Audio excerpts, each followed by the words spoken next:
अनुच्छेद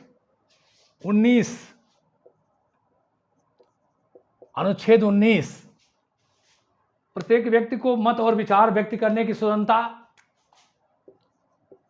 मत और विचार व्यक्त की स्वतंत्रता,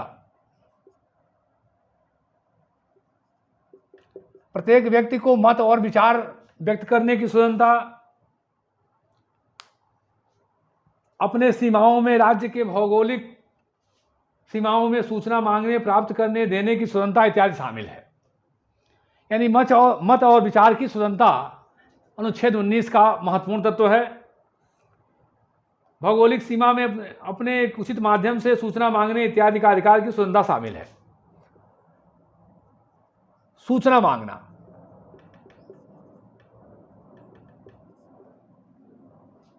सूचना मांगने की स्वतंत्रता इसी में शामिल है। एक उचित माध्यम से अनुच्छेद 20 प्रत्येक व्यक्ति को शांतिपूर्वक सभा सम्मेलन करने की स्वतंत्रता, संगठन बनाने की स्वतंत्रता और किसी भी व्यक्ति को जबरदस्ती बलपूर्वक किसी भी संस्था में, संगठन में सम्मिलित नहीं किया जाएगा। सभा सम्मेलन की स्वतंत्रता तथा किसी भी व्यक्ति को जबरदस्ती किसी सभा या संगठन में सम्मिलित नहीं किया जाएगा। वो चाहे किसी सभा संगठन में शामिल हो न हो। प्रतिनिधि निर्वाचन की स्वतंत्रता, प्रतिनिधि निर्वाचित होने की स्वतंत्रता अनुच्छेद 21 के अनुसार प्रत्येक व्यक्ति को अपने प्रशासन में प्रतिनिधि निर्वाचित होने या भाग लेने का अधिकार है।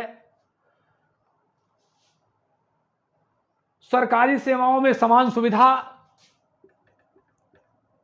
सरकारी सेवाओं में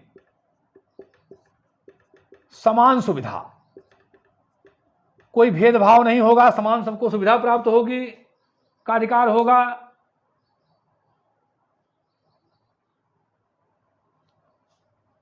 प्रशासन जनता के सर्वाधिकार मत से संपन्न होगा और सभी को चुनाव में मत देने, गुप्त मतदान, अपने इच्छानुसार प्रतिनिधि चुनने का अधिकार इत्यादि प्राप्त होगा। स्वतंत्र मतदान का अधिकार प्राप्त होगा। स्वतंत्र तथा गुप्त मतदान का अधिकार,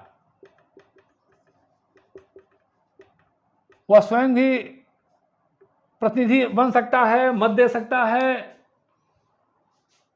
अपने विचार व्यक्त कर सकता है, जिसको अपने मनपसंद किसी को वोट दे सकता है। ये सब अधिकार उसे प्राप्त होंगे।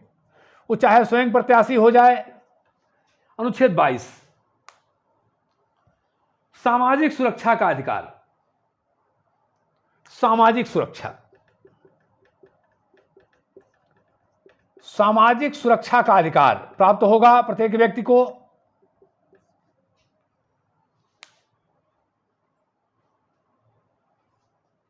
आर्थिक, सामाजिक, संगठित, सांस्कृतिक अधिकार जो उसके व्यक्तित्व और जीवन के लिए आवश्यक है उसे प्राप्त होगा।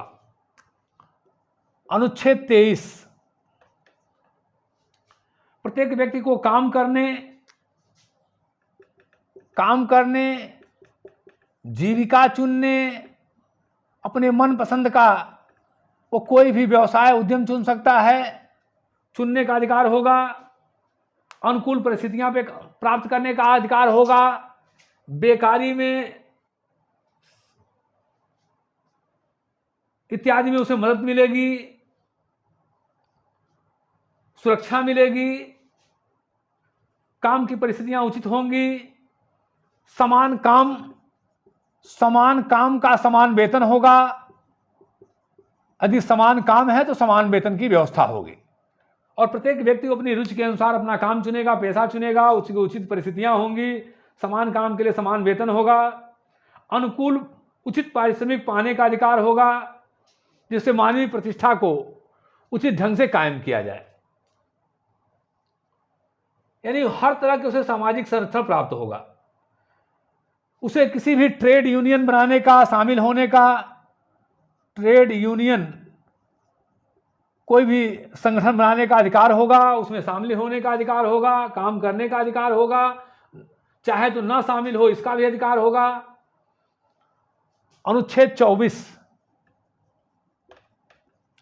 अनुच्छेद 24 के अनुसार प्रत्येक व्यक्ति को विश्राम और अवकाश का अधिकार होगा। विश्राम व अवकाश का अधिकार, अवकाश का अधिकार, प्रत्येक व्यक्ति को विश्राम तथा अवकाश का अधिकार होगा।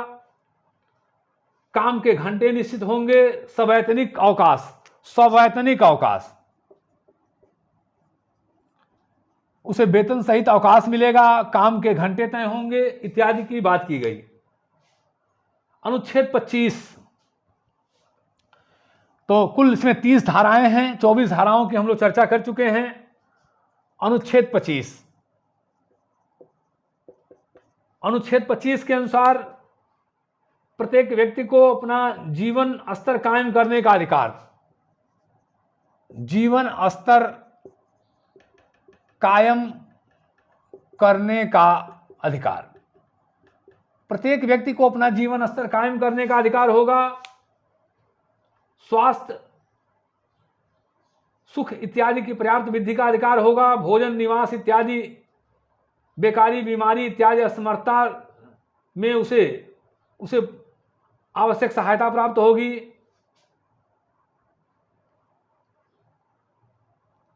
सुविधा प्राप्त होगी। प्रत्येक माता को मातृत्व शिशु को देखभाल का अधिकार होगा, सहायता प्राप्त करने का अधिकार होगा। वो बच्चे चाहे वैवाहिक रूप से उत्पन्न हुए हों, चाहे ऐसे तरीके से न उत्पन्न हुए हों, लेकिन उनको सामाजिक संरक्षण प्राप्त होगा। अनुच्छेद 26, अनुच्छेद 26 के अनुसार प्रत्येक व्यक्ति को शिक्षा प्राप्त करने का अधिकार होगा। शिक्षा का अधिकार, जिसमें प्राथमिक शिक्षा अनिवार्य होगी, निःशुल्क होगी। ये सब व्यवस्था किया गया कि प्रत्येक बच्चे के लिए प्राथमिक शिक्षा अनिवार्य होगी, शिक्षा पाने का अधिकार होगा, और प्रारंभिक शिक्षा मौलिक होगी, निःशुल्क होगी। तकनीकी शिक्षा की व्यवस्था होगी, प्रतिभा के अनुसार उच्च शिक्षा प्राप्त करने की व्यवस्था होगी। प्रत्येक व्यक्ति को अपने व्यक्तित्व विकास का पूरा अवसर मिलेगा, उसके साथ कोई भेदभाव नहीं होगा। हर माता पिता को अपने बच्चों के लिए शिक्षा चुनने का अधिकार होगा। वो चाहे जैसी शिक्षा अपने बच्चे के लिए चुन सकते हैं। उच्च शिक्षा में सभी को उसकी प्रतिभा के अनुसार अवसर मिलेगा। तकनीकी शिक्षा में अवसर मिलेगा। अनुच्छेद 27, प्रत्येक व्यक्ति को समाज के सांस्कृतिक जीवन में स्वतंत्रतापूर्वक भाग लेने, सांस्कृतिक जीवन में स्वतंत्रतापूर्वक भाग लेने, पार्टिसिपेट करने का अधिकार होगा। कलाओं इत्यादि का आनंद लेना, वैधानिक विकास लाभ प्राप्त करना, अपने कला, संस्कृति, साहित्य का संरक्षण करना, भौतिक हितों का संरक्षण करना इत्यादि शामिल है। अनुच्छेद 28, अनुच्छेद 28 प्रत्येक व्यक्ति को सामाजिक और अंतर्राष्ट्रीय व्यवस्था का, प्रत्येक व्यक्ति की ऐसी सामाजिक और अंतर्राष्ट्रीय व्यवस्था होगी जिससे वो अपने अधिकारों और स्वतंत्रता को वृद्धि कर सके, अपनी स्वतंत्रता और अधिकारों को बढ़ा सके। तो प्रत्येक व्यक्ति की ऐसी सामाजिक और अंतर्राष्ट्रीय व्यवस्था का अधिकारी होगा जिससे वह स्वतंत्रता के अधिकारों और स्वतंत्रता की पूर्ति प्राप्त कर सके। यानी स्वतंत्रता के अधिकारों और स्वतंत्रता को प्राप्ति, स्वतंत्रता प्राप्ति, स्वतंत्रता प्राप्ति का अधिकार। प्रत्येक व्यक्ति को ऐसी व्यवस्था होगी जिससे वो सामाजिक और हर रूप में अपनी स्वतंत्रता को प्राप्त कर सके, स्वतंत्रताओं को पूर्ण रूप से प्राप्त कर सके। अनुच्छेद 29,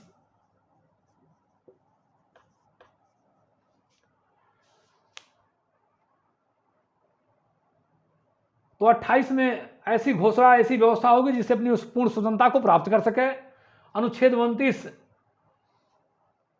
प्रत्येक व्यक्ति को ऐसे कुछ कर्तव्य के लिए स्वतंत्र होंगे जिससे उनका व्यक्तित्व का विकास हो सके, उनके व्यक्तित्व का पूर्ण विकास का उन्हें अधिकार होगा। पूर्ण व्यक्तित्व विकास का अधिकार, पूर्ण व्यक्तित्व विकास का अधिकार होगा। अपने कानूनों के अनुरूप अपने स्वतंत्रताओं का उपयोग करेंगे। इसके लिए प्रत्येक व्यक्ति को अपनी कानूनी सीमाओं में रहना होगा, अपनी स्वतंत्रता प्रतिष्ठा को प्राप्त करनी होगी, जिससे जन कल्याण की समुचित व्यवस्था चलाई जा सके। लेकिन यह भी ध्यान रखना है कि यह स्वतंत्रता संयुक्त राष्ट्र संघ मानवीय तत्वों के विरुद्ध न हो। और अंत में अनुच्छेद 30, इस घोषणा पत्र में दिए गए किसी भी आदेश के ऐसे अर्थ न लगाए जाएं जिससे किसी राज्य को, समूह अथवा व्यक्ति को ऐसे काम में लगाने या काम करने का अधिकार मिले जिससे इस घोषणा पत्र में वर्णित अधिकारों और स्वतंत्रताओं में से किसी एक का नष्ट करने का उद्देश्य हो। इस घोषणा पत्र में जो अधिकार दिए गए हैं उनका कोई ऐसा अर्थ न लगाया जाए जिससे किसी राज्य को, समूह अथवा व्यक्ति को दिए गए काम या लगाने का अधिकार अथवा घोषणा पत्र में किसी भी तरह की स्वतंत्रता का उद्देश्य नष्ट करना न हो। अर्थात इन जितनी स्वतंत्रताएं दी गई हैं उनका उद्देश्य किसी भी व्यक्ति के स्वतंत्रता को नष्ट करना नहीं, बल्कि उसके स्वतंत्रता का संवर्धन करना है, बढ़ाना है, और उन्हें नष्ट करने का उद्देश्य नहीं है। तो इस तरह से ये 30 धाराएं हुई।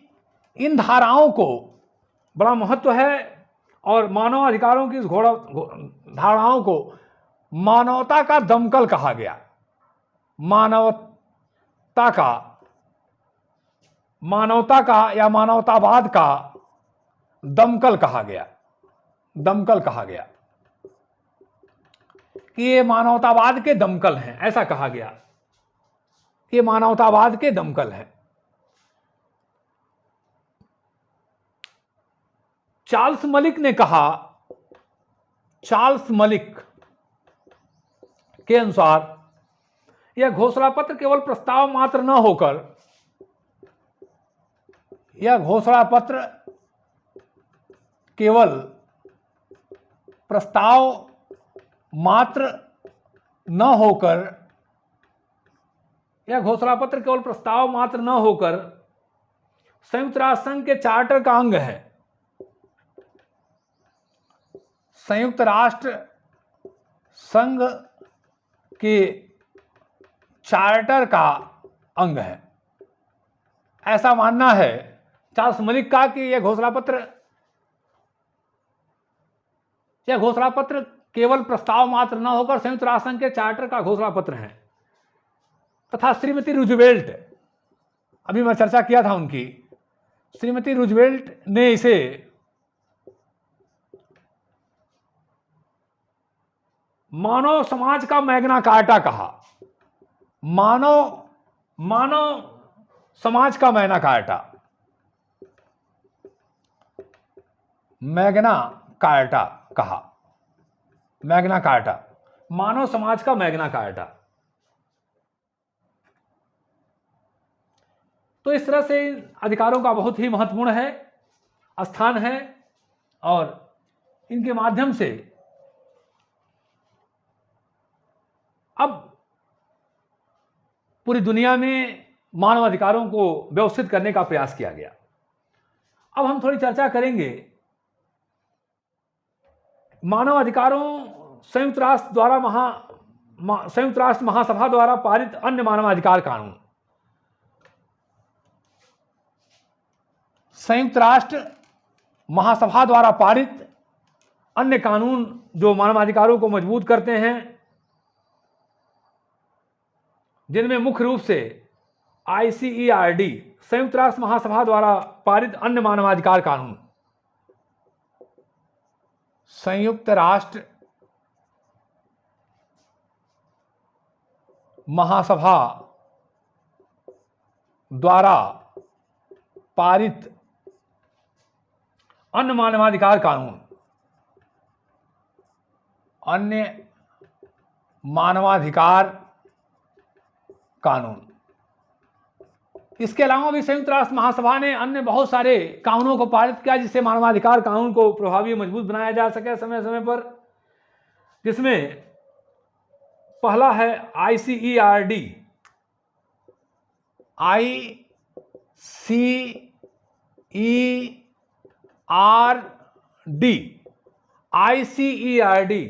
ICERD इसे 21 दिसंबर 1965 को 1965 को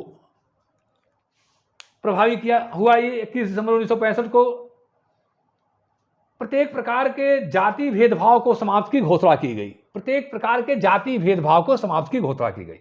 दूसरा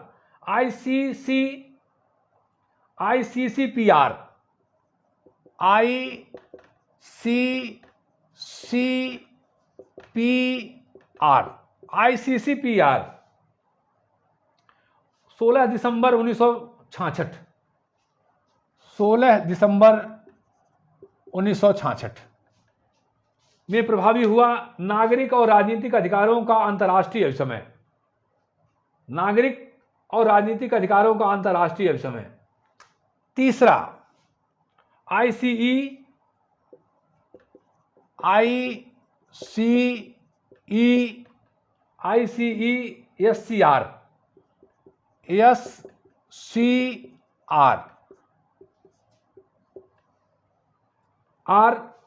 16 दिसंबर 1966,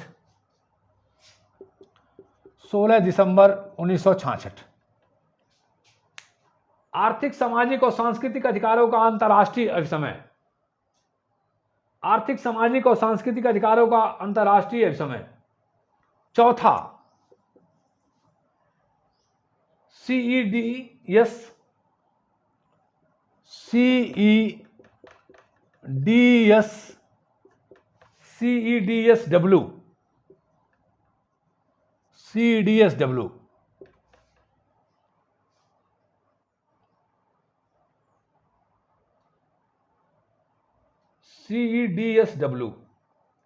18 दिसंबर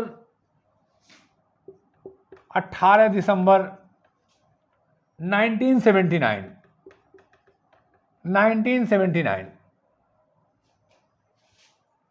महिलाओं IEDSW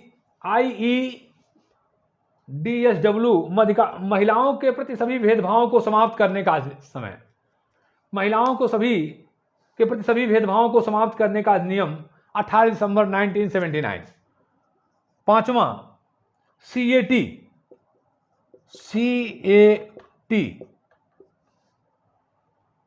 10 दिसंबर 1979, 10 दिसंबर 1979। उत्पीड़न तथा अन्य अमानवीय व्यवहार अथवा दंड विरोधी अभिसमय, उत्पीड़न तथा अन्य अमानवीय व्यवहार अथवा दंड विरोधी अभिसमय। छठा CRC,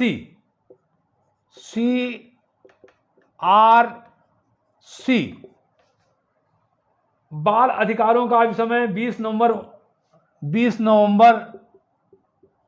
1989, 20 नवंबर 1989 बाल अधिकारों का अभिसमय।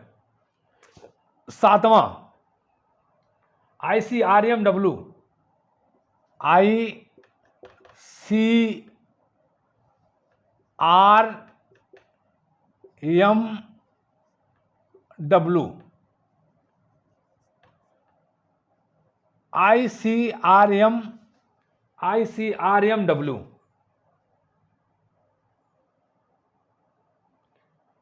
18 दिसंबर 1990, 18 दिसंबर 1990। तो सातवां है ICRMW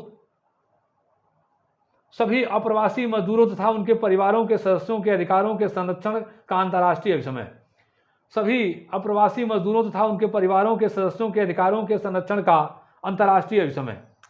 आठवां CPED,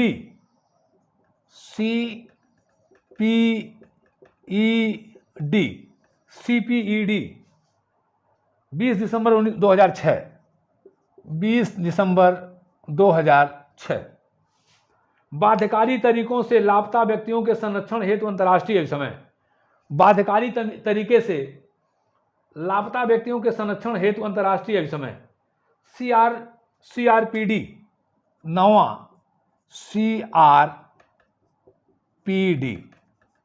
CRPD 13 दिसंबर 2006, 13 दिसंबर 2006। विकलांग व्यक्तियों के अधिकारों का अभिसमय, विकलांग व्यक्तियों के अधिकारों का अभिसमय। तो इस तरह से संयुक्त राष्ट्र महासभा ने अनेकों बार निरंतर प्रयास करके मानवाधिकारों की रक्षा के लिए काम किया है। 1966 में अंतर्राष्ट्रीय संधियों पर हस्ताक्षर किए गए, जिसमें जाति भेदभाव समाप्त करने, महिलाओं, बच्चों, विकलांगों इत्यादि के अधिकारों के लिए तमाम हस्ताक्षर किए गए। मानवाधिकारों का क्रियान्वयन में संयुक्त राष्ट्र संघ के प्रयास, संयुक्त राष्ट्र के प्रयास, संयुक्त राष्ट्र संघ के प्रयास बहुत महत्वपूर्ण ढंग से हुए। इसमें हम चर्चा करेंगे, पहला मानवाधिकार परिषद। मानवाधिकार परिषद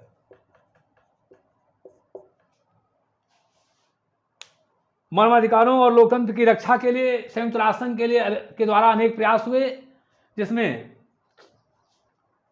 और ये कहा गया कि अब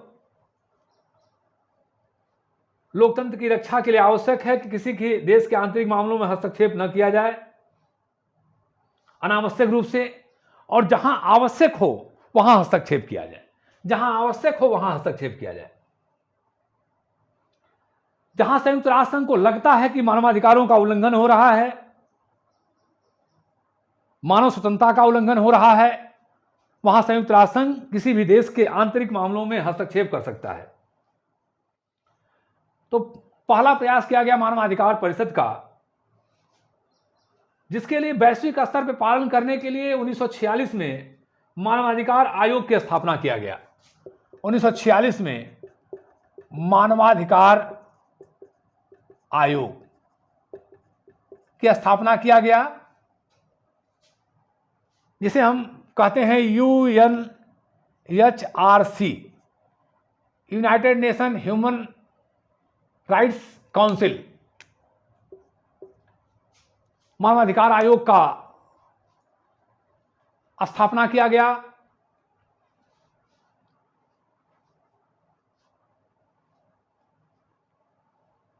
जिसका मुख्य कार्य मानवाधिकार संबंधी रिपोर्ट प्रस्ताव भेजना, जांच करना, और उसके लिए एक महासभा ने एक प्रस्ताव द्वारा मानव अधिकार परिषद की स्थापना की।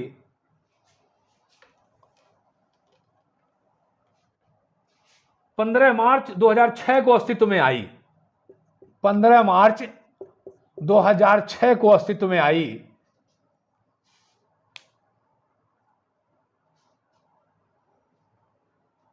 और मानवाधिकार परिषद यह एक मानवाधिकार परिषद की एक महत्वपूर्ण संस्था है, अंतर्राज्यीय संस्था है।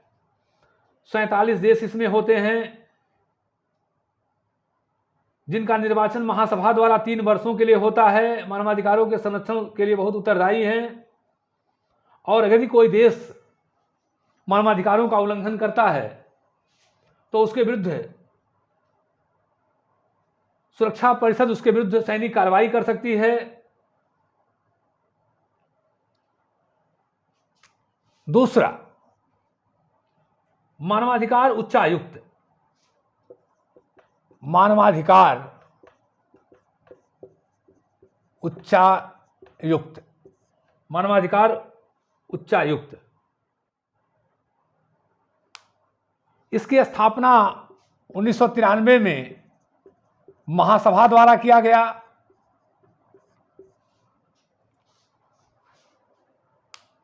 इसका कार्यकाल 4 वर्ष होता है।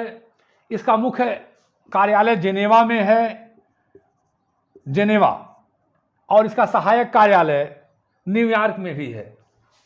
इसकी एक शाखा न्यूयॉर्क में भी है, मुख्य कार्यालय जेनेवा में है। जो उच्चायुक्त हैं उनका कार्यकाल 4 वर्ष का होता है। मानवाधिकार केंद्र,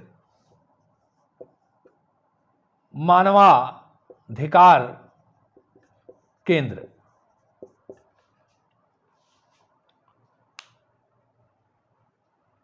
मानव अधिकार को लेकर के विभिन्न शोध अध्ययन संयुक्त राष्ट्र संघ की एक बड़ी महत्वपूर्ण संस्था है, जिसका कार्य उस पर शोध अध्ययन करना है, जानकारी प्रकाशित करना है और हर तरह की जानकारियों का पड़ताल करना है। इसके साथ स्वैच्छिक संस्थाएं, स्वैच्छिक संस्थाएं,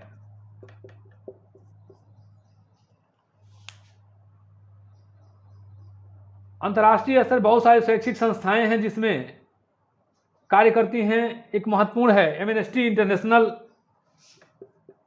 एमनेस्टी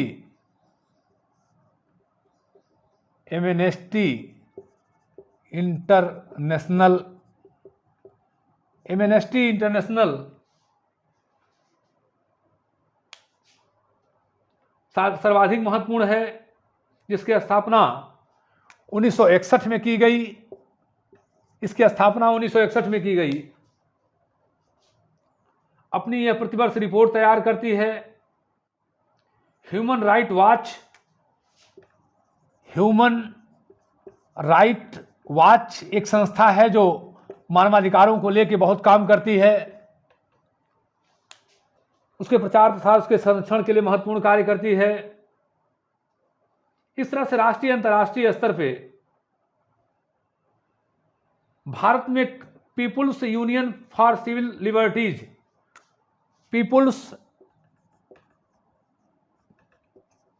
भारत में पीपुल्स